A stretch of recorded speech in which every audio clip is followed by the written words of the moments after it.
नमस्कार। सवाल आज का देख रहे हैं आप सब। मैं हूं आपके साथ साहिल कहते हैं। मिडिल ईस्ट एक बार फिर बारूद के ढेर पर खड़ा है।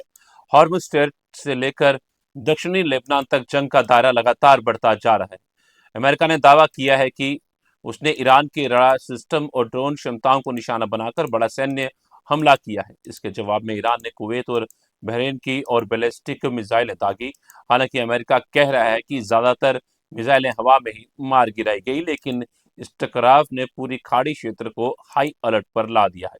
उधर लेबनान में हालात और जटिल होते जा रहे हैं। इजरायली हमले जारी हैं, हजारों लोग विस्थापित हो चुके हैं और राजनीति नेतृत्व के भीतर भी खुली बयानबाजी शुरू हो गई है। लेबनान के राष्ट्रपति ने ईरान पर देश को सौदेबाजी का मैदान बनाने का आरोप लगाया, जबकि हिजबुल्लाह इसे सरेंडर एग्रीमेंट बता रहा है। ट्रंप का दावा है कि ईरान की मिसाइल ताकत सिर्फ 22% बची है, लेकिन अमेरिकी खुफिया रिपोर्ट्स इससे अलग तस्वीर दिखा रही है। सवाल ये है कि क्या मिडल ईस्ट अब एक बड़े क्षेत्रीय युद्ध की तरफ बढ़ता जा रहा है? क्या हॉर्मुज़ स्ट्रेट बंद होने का खतरा है?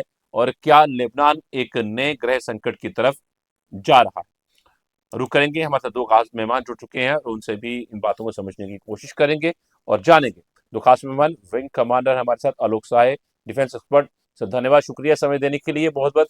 और हमारे साथ हैं doctor Ram Srivastava, foreign expert. Sir धन्यवाद, शुक्रिया समय देने के लिए। सर जय हिंद। सर जय हिंद। शुरुआत में करूंगा विंग कमांडर आलोक साहे सर से। सर किस तरह देखते हैं आने वाला समय? आप अब खाड़ी देशों के अंदर क्या कोई स्थायी हल निकलता हुआ नजर आ रहा है पूरे तरीके से? साहिल जी नमस्कार, थैंक्स फॉर कॉलिंग मी। मुझे तो हालात अच्छे नहीं लग रहे हैं। उसका कारण यह है कि बाहर से जो दिख रहा है ना, पर्दे के पीछे बहुत सारी डेवलपमेंट्स हो रही हैं जो हमें पता चल रही हैं। और धीरे धीरे अमेरिका जो है वो बहुत ही शातिर तरीके से एक नए प्लान में लग गया है। वो सबसे पहले स्ट्रेट ऑफ हॉर्मुज को खुलवाना चाहता है। तो उसने क्या किया है कि स्ट्रेट ऑफ हॉर्मुज के आसपास जितने भी कम्युनिकेशन एंड रडार सेंटर्स हैं ईरान के, उसको उन्होंने चिन्हित किया है और उस पर उसने आइसोलेटेड अटैक करके उसको ध्वस्त करना शुरू किया है। इस क्रम में काशिम आइलैंड पे और सिरिक आइलैंड, दो जगह उनका आक्रमण हुआ है। पहले काशिम पे हुआ, फिर सिरिक पे हुआ, और दोनों जगह का कम्युनिकेशन रडार नेटवर्क को ध्वस्त कर दिया गया।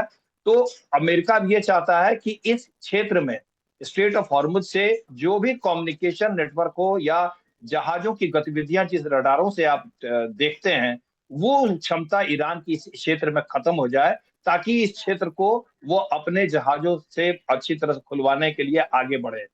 तो एक तो ये असर हो रहा है। अमेरिका भी दूसरा एक उसने ये उपाय किया है कि जो बिटकॉइंस के माध्यम से ईरान अपने फिनेंशियल चैनल्स को एक्टिवेट किए हुआ था अंडरग्राउंड नेटवर्क के द्वारा, उसको उसने बैन कर दिया गया है। जी। बैन कर दिया। अभी परसों की खबर है कि नॉर्बिटेक्स, वॉल्टेक्स एंड बिटपिन और एक और चार जो बिटकॉइंस के एक्सचेंज थे, उसको बैन कर दिया अमेरिका ने।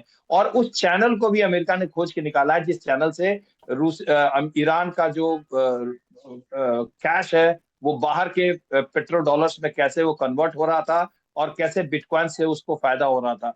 तो वो सब चैनल, अब ये अमेरिका की नीति इन सब चीजों को देख करके ये लगती है कि वो ईरान को अभी थ्रॉटल करना चाहता है, चोक करना चाहता है। अभी वो सीधे युद्ध के मूड में नहीं है। और उसका कारण यह है कि अमेरिका को जो नुकसान हुआ है, उसकी जो air defence missiles, air defence systems जो काफी ज्यादा नुकसान हुआ है, उसकी वो भरपाई करना चाहेगा अगले चरण युद्ध के पहले।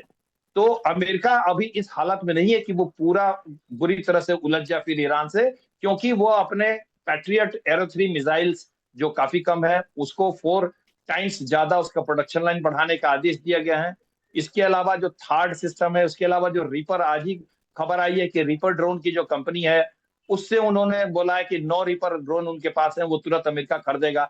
तो अमेरिका अभी अपने स्टॉक पाइल की भरपाई कर रहा है, तैयारियां कर रहा है। हाँ, लेकिन तैयारी भीतर भीतर कर रहा है। अभी पूरे रूप से युद्ध में उलझना अमेरिका नहीं चाहता है। आज देखिए, बहुत और भी कुछ गुप्त खबरें आई हैं, जैसे कि विटकॉफ और कुशनर जो हैं, वो अमेरिका में जहां पर न्यूक्लियर लैब है वहां का वो दौरा कर रहे हैं। वो दौरा क्यों कर रहे हैं वहां पे? क्या अमेरिका का कोई ऐसा खुफिया प्लान है कि न्यूक्लियर मटेरियल ईरान से उठा करके कैसे लाया जाए? इस पर कुछ चर्चा हो रही है। दूसरी तरफ हम देखेंगे कि ब्रैड कूपर जो है सेंटकॉम के लीडर, वो पश्चिमी देशों के दौरे पे हैं आज। तो ये गतिविधियां बता रही हैं कि कुछ ना कुछ सुलग रहा है, लेकिन अभी अमेरिका ऑल आउट अटैक करने के मूड में नहीं है, ऐसा मुझे लगता है। आइसोलेटेड अटैक्स होगा, और इस आइसोलेटेड अटैक के माध्यम से अगर ईरान रिटेलिएशन में, प्रतिक्रिया में आक्रमण करता है, तो हो सकता है ये युद्ध का रूप धारण कर ले। जी हाँ साहिल। ठीक है सर, मैं करता हूँ रुक आपका, दोबारा से मैं रुक करूंगा डॉक्टर राम श्रीवास्तव का। उनसे भी समझेंगे कि हालात अब किस तरफ और रुक कर रहे हैं। क्या वाकई में जो बातें अंदर खाने चल रही हैं सुलह की, तो वो क्या सर सही है? क्या वाकई में होने वाला है कुछ बड़ा? देखिए, विंग कमांडर साहब ने जो एनालिसिस किया है, मैं उसकी पूरी समर्थन करता हूँ कि उनका बड़ा गहरा अनुभव है। और उन्होंने जिस बारीकी से बताया है कि अमेरिका किस कारण से इस समय युद्ध के लड़ने के माहौल में नहीं है, और वो नहीं चाहता। और स्वयं ट्रम्प ने भी कहा है कि पहले तो हमने सोचा था कि हमारे सिपाहियों को, हमारी फौज को हम एनरिच यूरेनियम जो 60% है, 440 किलोग्राम का, उसको उठाकर लाने के लिए आदेश देंगे, लेकिन ये बड़ा जोखिम भरा काम है। इसका मतलब वो डर गए कि अगर उनकी सेना जमीन पर उतरेगी तो उसका बहुत विनाश होगा। लेकिन सीएनएन की जो खबर है वो और भी ज्यादा चौंकाने वाली है। उसने क्लियर कट कहा है कि ईरान ने ड्रोन के द्वारा जो विमान वाहक पोत वहां पर गेराल्ड है अमेरिका का, उसके ऊपर हमला किया, जिसमें कि आग लग गई। और उस जगह आग लगी जहां पर कि तकरीबन 600 आपके जो मरीन थे वो सब आराम कर रहे थे, और 30 घंटे उस आग को बुझाने में लगे। अगर ये बात सही है जो कि सीएनएन ने अपने स्रोतों से दी है, तो निश्चित रूप से ये बड़ी चिंता का कारण है। यही एक कारण है कि अमेरिका, ट्रम्प, ये सब डर गए और सोच रहे हैं कि ये समय उपयुक्त नहीं है ईरान से पंगा लेने का। इस बीच में ईरान हावी हो गया और उसने दबाव डालने के लिए जो हमले किए, हवाई हमले किए, एक तरह से मिसाइल के हमले किए, ड्रोन के हमले किए कुवैत पर, बहरीन पर। क्यों? कतर से तो उनका समझौता हो गया। कतर के बैंकों में जो ईरान का $6 अरब की संपत्ति थी वो उन्होंने रिलीज कर दी, तो कतर को तो उन्होंने अपने पक्ष में ले लिया। इस समय जो समस्या आ रही है वो सबसे बड़ी समस्या हार्मूज की खाड़ी को खोलने का, और वो खाड़ी का समस्या निदान जल्दी होने का कोई अंदेशा नजर नहीं आता। हाँ, भारत ने जरूर एक रास्ता निकाल लिया है। भारत ने 2 कदम उठाए हैं। पहला कदम, सऊदी अरब इमीरात से जितना भी तेल खरीदना है एडवांस में उसको पेमेंट कर दिया, और ये कह दिया कि आपके हैं अंडार, इसका भंडार करके रखिए, हमको जब आवश्यकता होगी हम ले जाएंगे। दूसरा जो समझौता किया है ओमान से किया है। अब भारत का जो उत्पादन होता है इंडस्ट्रीज का, उद्योग धंधे का, जिसके ऊपर हमारी विदेशी मुद्रा जो है आधारित थी खाड़ी के देशों में, उसके लिए उन्होंने नया रास्ता निकाल लिया। अब हम हार्मोज की खाड़ी पार करके फारस की खाड़ी में जाएंगे ही नहीं। हम तो ओमान से सीधा और सीधा, कहा, सब जमीन के रास्ते से खाड़ी के देशों को अपना व्यापार कर रहे हैं। इसलिए कि भविष्य में निश्चित रूप से ये और लंबा मुद्दा चलेगा, क्यों? अमेरिका अपनी फौज उतारेगा नहीं, ईरान जो है उसको तंग करने से बाज नहीं आएगा। उसका तंग करने का जो कंडीशंस है वो क्या है? हिजबुल्ला। अब हिजबुल्ला की जो स्थिति है आज की तारीख में बड़ी नाजुक हो गई है। स्वयं लेबनान की सरकार नहीं चाहती हिजबुल्ला का अस्तित्व वहां रहे, और यही एक कारण है युद्ध विराम जो हुआ है हिजबुल्ला और के साथ नहीं हुआ है, वो लेबनान की सरकार और इजराइल के साथ हुआ है। और उन्होंने अब आदेश दे दिया है कि जो लोग दक्षिणी लेबनान से उत्तरी लेबनान में आए हैं, करीब करीब 2.3 मिलियन पॉपुलेशन, वो अब इस समय लौटकर साउथ में अपने घरों को ना जाए। ये आज की ताजा खबर है। क्यों ना जाए? इसलिए कि वहां घर घर जगह जगह आईडीएफ के जवान हिजबुल्ला के अवशेषों को ढूंढ रहे हैं। लेकिन हिजबुल्ला भी कम खुदा नहीं है, वो भी मौका पाकर अपनी मिसाइलें और ड्रोन जो है इसराइल के ऊपर छोड़ रहा है। अब ये कब तक चलेगा, कैसा चलेगा? ये सिर्फ एक पावर गेम है, एक दूसरे पर ताकत आजमाने का मायदा है। लेकिन इसराइल अपना उद्देश्य पूरा कर लेगा ऐसा लगता है, क्योंकि इसराइल ने बड़ी चतुरता से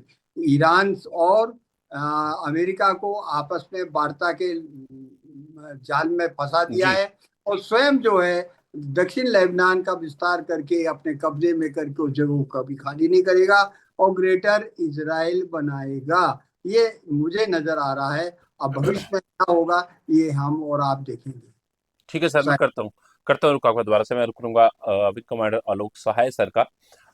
सर, लेबनान में ईरान और हिजबुल्लाह की भूमिका को दुनिया किस नजरिए से देख रही है आज के दौर में?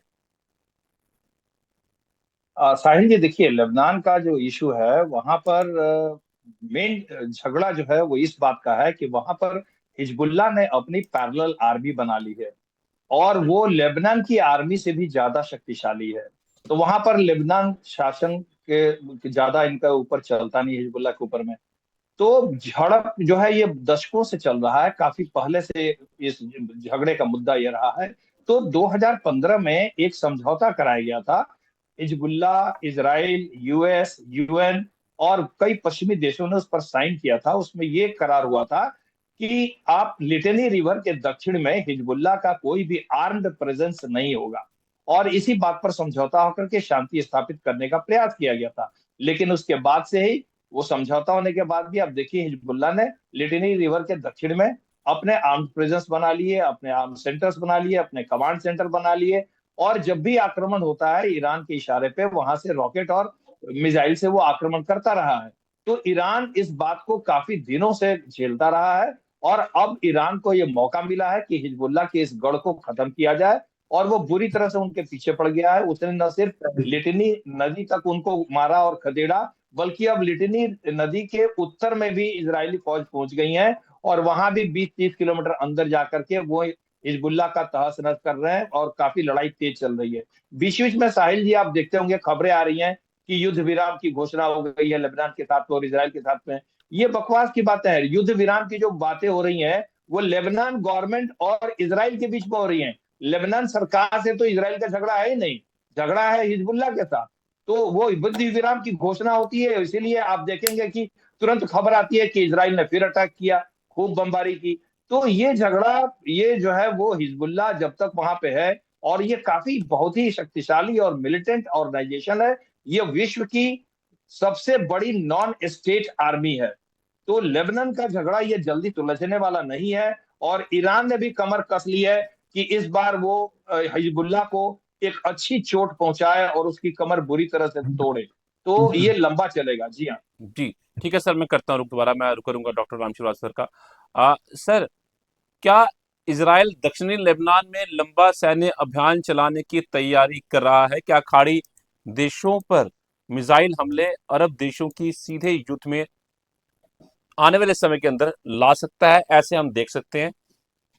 देखो फिलहाल तो ऐसा संभावना नहीं लगती कि इसराइल किसी भी कारण से अरब के दूसरे देशों पर किसी तरह हमला करेगा, क्योंकि सभी लगभग जितने भी ऑर्गेनाइजेशन ऑफ इस्लामिक कंट्रीज हैं वो एक तरह से इसराइल के परोक्ष रूप से पक्ष में आते जा रहे हैं कि उनको समझ में आ गया है कि इसराइल माने अमेरिका, अमेरिका उनकी छत्रछाया में वो पल रहे हैं। और आज अगर ईरान का वो छत्रछाया ले लेंगे या उसके अंडर हो जाएंगे तो वहां तो सर्वे सर्वा कौन होता है? धर्म गुरु होता है। अयतुल्ला खौमेनी थे, आजकल उनके ही वंशज वहां पर मौजूद हैं, वो सुप्रीम कमांडर हैं। और सऊदी अरब या यूनाइटेड अरब इमीरात या ओमान या बहरीन, यहाँ के जितने भी खाड़ी के देश हैं, तेल इनकी संपत्ति है। और वो कभी नहीं चाहेंगे कि उन शेख और सुल्तानों के ऊपर कोई धार्मिक गुरु बैठ जाए, और तो उनका अस्तित्व ही खत्म हो जाएगा। तो इस तरह से आप निश्चित मानिएगा खाड़ी के जितने भी देश हैं वो शिया सुन्नी की लड़ाई तो बहुत पुराने जमाने की है। राजनीतिक दृष्टि से वो कभी भी ईरान के पक्ष में नहीं आ सकते। और ईरान कट्टर दुश्मन किसका है? इसराइल का। क्यों दुश्मन है? कि जो तालिबानी जो सल्तनत है उसके हिसाब से उनके जो कानून में लिखा हुआ है, शरीयत में लिखा हुआ है कि जमीन पर यहूदियों को रहने का अधिकार नहीं है, उनको जमीन से हटा देना चाहिए, जिहाद कर देना चाहिए और खत्म कर देना चाहिए। यही एक कारण है। इसराइल को सबसे बड़ी चिंता ये है अगर ईरान ने किसी भी तरह से परमाणु हथियार बना लिया तो सीधा उपयोग वो इजराइल पर करेगा, जो कभी नहीं चाहेंगे। और इजराइल के लिए अमेरिका का सॉफ्ट कॉर्नर इसलिए है कि द्वितीय विश्व युद्ध के बाद जितने भी यहूदी हिटलर ने भगाए थे उनमें से अधिकांश अमेरिका में बस गए हैं। यहाँ तक कि अल्बर्ट आइंस्टाइन भी वहीं से आया था। और वो यहूदी जो बहुत विद्वान है, धन संपत्ति के माहिर हैं, आज जितनी भी डिफेंस की इंडस्ट्रीज है उसमें बहुत बहुमत जो है इन्हीं यहूदियों का है। और यहूदियों के सहयोग के बगैर अमेरिका में कोई, चाहे वो डेमोक्रेट हो या रिपब्लिकन हो, वह कुर्सी पर नहीं बैठ पाता। इसीलिए जो है पूरी तरह से इजराइल की तरफ अमेरिका, चाहे वो कहने के लिए ट्रम्प कह दें बहुत नाराज हूँ किससे, नेतन्याहू से। क्यों नाराज हूँ कि लेबनान पर हमला क्यों कर रहे हो, लेकिन हकीकत में उनकी मिलीजुली भगत है। वो उनको इशारा कर जी। देते हैं, सहमति ले लेते हैं और कत्लेआम कर रहे हैं। यहाँ देखिए ना हमास में क्या चल रहा है। हमास की और इजराइल के लोगों की कहाँ बैठक हो रही है, मिस्र में। किस बात के लिए हो रही है कि गाजा का आपने जो एक तरह सत्यानाश कर दिया, जमींदोज कर दिया। अब वहाँ के जो कैंप हैं उन कैंप पर अटैक ना करें। लेकिन इजराइल मान कहाँ रहा, कहने के लिए सीज फायर है, लेकिन जब उसकी मंशा होती है और उससे जरा भी अंदेशा होता है कि इस जगह हमास अभी भी एक्टिव है, वहां अगर बमबारी कर देता। हमेशा लोग मर रहे हैं, खाने की मदद नहीं पहुंचती, पीने का पानी नहीं पहुंचता, चेचक फैल रहा है। और तो और वहां पर हैजा तक फैलने के समाचार आए हैं। दवाइयाँ बाहर से आने की कोई अनुमति नहीं देता है। और सबसे दुखदाई चीज है, मुझे तो दया उन लोगों पर आती है जो भारत में रहकर फिलिस्तीन का गुण तो गाया करते थे, नारे लगाया करते थे। आज उनको संयुक्त राष्ट्र संघ में जो रिपोर्ट है उसके बारे में पता नहीं है, जिसमें ये कहा गया है कि लाखों पैलेस्टीनियन को इजराइल ने जेल में बंद कर रखा है। उनके सबके कपड़े उतार कर उनके साथ वहां के सैनिक कुकर्म जी। करते हैं, दुष्कर्म करते हैं, उनको खाने को नहीं देते, जो चू चपड़ करता है उसको गोली से उड़ा देते हैं। और वहां की संविधान सभा ने तो, उनकी संसद ने तो एक नियम पारित कर दिया है कि फौज को अधिकार दे दिया है, वो किसी भी पैलेस्टीन को गोली से उड़ा देंगे तो उसकी कोई जांच नहीं होगी। ऐसी स्थिति की जितने भी हमारे यहाँ के इस तरह के लोग हैं जो पैलेस्टाइन के गुण गाया करते थे, आज उनकी सबकी जबानों पर बर्फ जम गई है। क्यों कि ईरान के और युद्ध को देख करके उनको समझ में आ गया है कि चुप रहना ही ज्यादा बेहतर है। इजराइल ताकतवर है और रहेगा। और आज उसने लेबनान की हालत सीरिया जैसी कर दी है और निश्चित मानिएगा ग्रेटर इजराइल का सपना पूरा करके वो मानेगा, ऐसा मेरा विचार है। ठीक है सर, मैं रुक करूंगा विंग कमांडर आलोक सहाय सर का। सर, ट्रम्प के बयानों को आप किस तरह से देखते हैं, और ट्रम्प के बयानों और अमेरिकी खुफिया रिपोर्ट्स में विरोधाभास कितना गंभीर संकेत माना जा सकता है, माना भी जा सकता है या नहीं? साहिल जी, बिल्कुल विरोधाभास है। और मैं तो जो वहाँ की खुफिया रिपोर्ट CIA है उसको सही मानता हूँ। उसके पीछे कारण यह है कि देखिए, ईरान में जो भी अंडरग्राउंड बंकर्स हैं, जो भी अंडरग्राउंड सिटीज उसने बना रखे हैं, जहां पर वो मिसाइल बनाता है या मिसाइल्स और ड्रोन को रखता है, जहां पर अंडरग्राउंड मेट्रो जैसा रेल सिस्टम बना रखा गया है, वहां से वो रेल से मूव करते हैं। और अलग अलग जगह पर साइलोज हैं, साइलोज खुलते हैं, मिसाइल लॉन्च होता है, फिर साइलो बंद हो जाता है। ये जो उसने एक शातिर तरीके से अपना सिस्टम बनाया है, और इसी के कारण वो आज अमेरिका को माकूल जवाब दे पा रहा है। ये जो अंडरग्राउंड सिटीज हैं, ये 500 मीटर से लेकर के 1.5 किलोमीटर तक जमीन के अंदर है। अमेरिका के पास जो सबसे बड़ा बंकर बस्टर बॉम्ब है GBU-57, वो सिर्फ 60 मीटर नीचे जाके पड़ता है। तो पूरी बमबारी इन्होंने कर ली, ऊपर के सारे संयंत्र, रडार सेंटर, मिलिट्री सेंटर, जितने भी कम्युनिकेशन सेंटर आपने सब तो उड़ा दिया। लेकिन उसकी जो मिसाइल्स और उसके जो ड्रोन्स रखे हुए हैं, जो उसका स्टोरेज है, उस तक अमेरिकी बमबारी नहीं पहुंच पाई है। और न वो जल्दी पहुंचेगी जब तक कि कोई, इसीलिए बात हो रही थी कि क्या अमेरिका जो है बूट्स ऑन ग्राउंड करेगा कि नहीं करेगा, ये चर्चा हो रही थी। तो ईरान के पास रिटेलिएटरी अटैक करने की क्षमता अभी भी काफी ज्यादा है। और ऐसी एक उम्मीद की जाती है कि 60 से 70% उसके पास मिसाइल्स और ड्रोन्स अभी भी हैं, और वो काफी तबाही मचा सकता है। और यही कारण है कि अमेरिका की हिम्मत नहीं हो रही है कि खुल करके वो अंदर जाके उनके ऊपर आक्रमण करे। देखिए साहिल जी, मैं कहना चाहता हूं, अब ईरान ने गलती कहाँ की, ये मैं बताना चाहता हूँ। ईरान इस मौके पर विश्व का एक सुपर पावर बन के उभर सकता था, क्योंकि इतिहास में पहली बार एक इतने बदमाश देश को, अमेरिका को, किसी ने बढ़िया से चपत मारा था, तो ईरान ने मारा है।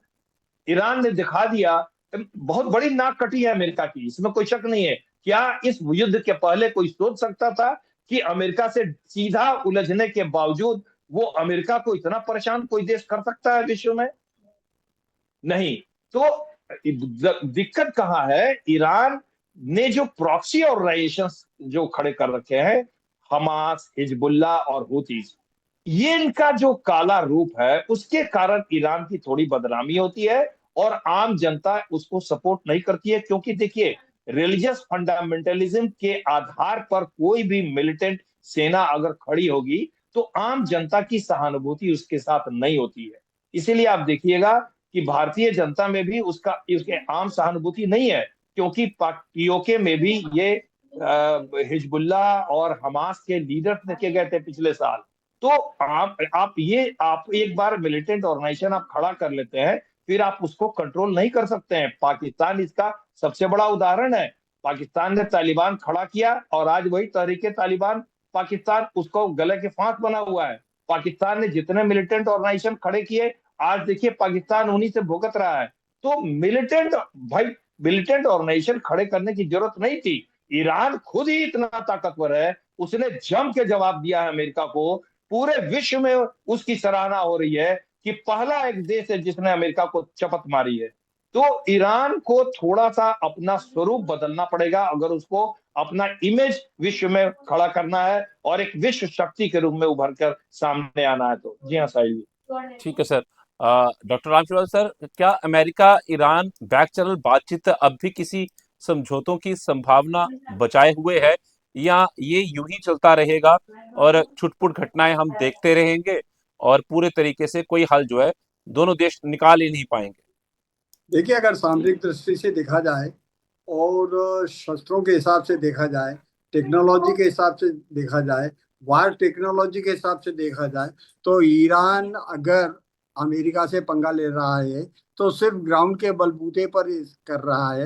रहा सवाल उसकी मिसाइल्स में इतनी दम नहीं है। लेकिन एक चीज कभी नहीं भूलना चाहिए हमको, द्वितीय विश्व युद्ध में जिस समय पर्ल हार्बर पर जापान के सुसाइडल बॉम्ब्स गिरे थे, उन्होंने हवाई जहाजों ने हमला किया था, उसका रिटेलिएशन क्या हुआ था? उसका रिटेलिएशन हुआ था हिरोशिमा नागासाकी में। और आज की तारीख में अमेरिका ने वो न्यूक्लियर ड्रिल भी अपने यहाँ चालू कर दिए हैं, ऐसे समाचार मिल रहे हैं। इसका मतलब ये है कि अगर अमेरिका की सच में नाक कटने वाली होगी तो वो न्यूक्लियर बॉम्ब का इस्तेमाल किसी ना किसी रूप में करेगा, चाहे वो डर्टी बॉम्ब्स के रूप में करे या इस तरह का कोई केमिकल वेपन या बायोलॉजिकल वेपन्स का उपयोग करे, जिससे कि अंततोगत्वा ईरान को तो हार मानना ही पड़ेगी अगर ये लंबा युद्ध चला। इससे बेहतर ये है कि इस बीच में समय का उपयोग करके ईरान को अपने देश की जनता के हित में और राष्ट्र के हित में उसकी जो सांसारिक विरासत है उसको बचाए रखने के लिए ये आवश्यक है कि संयुक्त राष्ट्र संघ या दूसरे जो समझदार देश हैं, बुद्धिमान देश हैं, उनके मदद लेकर बीच में जल्दी से जल्दी समझौता कर ले। अगर वो समझौता नहीं करेगा तो इसकी भारी कीमत चुकाना पड़ेगी, ये बात अपनी जगह सुनिश्चित है, ऐसा मेरा विचार है। विंग कमांडर आलोक सहाय सर, आपका क्लोजिंग कमेंट चाहिए मुझे। आप किस तरह देखते हैं? कोई बात आपने अगर कहनी हो, कोई रहेगी हो जो आप समझते हैं इस पूरे घटनाक्रम को लेकर, पूरे मिडिल ईस्ट को लेकर, खासतौर भारत को लेकर भी, तो आप प्लीज रखिए जी। हाँ साहिल जी, मैं यही कहना चाहता हूँ कि जो हमारे श्रीवास्तव साहब ने बोला है बिल्कुल सही कहा है कि ईरान को थोड़ा देखना पड़ेगा। क्योंकि देखिए, मैं मानता हूँ कि ईरान के पास मारक क्षमता पूरी उसकी बची हुई है, क्योंकि उसने इतनी अच्छी प्लानिंग करके रखी थी। लेकिन वो क्या कर पाएगा? क्या अमेरिका को तबाह कर पाएगा? अमेरिका तक वहां नहीं पहुंच सकते। वो लॉन्ग रेंज के मिसाइल्स में मदद मांग रहा है रूस से और चीन से, वो कि नहीं देने वाले हैं वो, क्योंकि फिर अमेरिका लॉन्ग रेंज की मिसाइल देना शुरू कर देगा यूक्रेन को, ईरान रूस के खिलाफ। तो वो जब नहीं होगा तो ईरान तो अमेरिका को तबाह नहीं कर पाएगा। अमेरिका अगर अगला चरण युद्ध का होता है तो बहुत ही भयानक होगा। ठीक है, वो सारे मिडिल ईस्ट को तबाह कर देगा ईरान, लेकिन ईरान भी तो खत्म हो जाएगा ना। और उसके लिए न्यूक्लियर बॉम्ब चलाने की जरूरत नहीं है। उनके पास ऐसे बॉम्ब हैं, जैसे मदर ऑफ ऑल बॉम्ब एक है उसके पास, जो 1 किलोमीटर के आसपास की पूरी पहाड़ियां, पूरे स्ट्रक्चर सारे क्रैक हो जाते हैं। जैसे फादर ऑफ ऑल बॉम्ब रूस के पास है, उससे भी बड़ा और उससे थोड़ा छोटा है mother of all bombs America के पास। तो अमेरिका ने अभी बहुत सारे बमों का इस्तेमाल नहीं किया है, क्योंकि अमेरिका ये दिखलाना चाहता था कि वो ईरानी जनता के लिए लड़ रहा है और सत्ता परिवर्तन के लिए लड़ रहा है। जिस दिन अमेरिका ये मिथ से बाहर आ जाएगा और कहेगा, अगर उसको खुले युद्ध कर की बात आ जाएगी, तो ईरान की बहुत बड़ी बर्बादी होगी। ठीक है, ईरान मिडिल ईस्ट के कई देशों को बर्बाद कर देगा, मिडिल ईस्ट बर्बाद होगा, विश्व अर्थव्यवस्था तबाह हो जाएगी, लेकिन ईरान खत्म हो जाएगा, अमेरिका खत्म नहीं होगा। जी हाँ। ठीक है sir. Doctor Ram Srivastava sir, आपका भी क्लोजिंग कमेंट सर।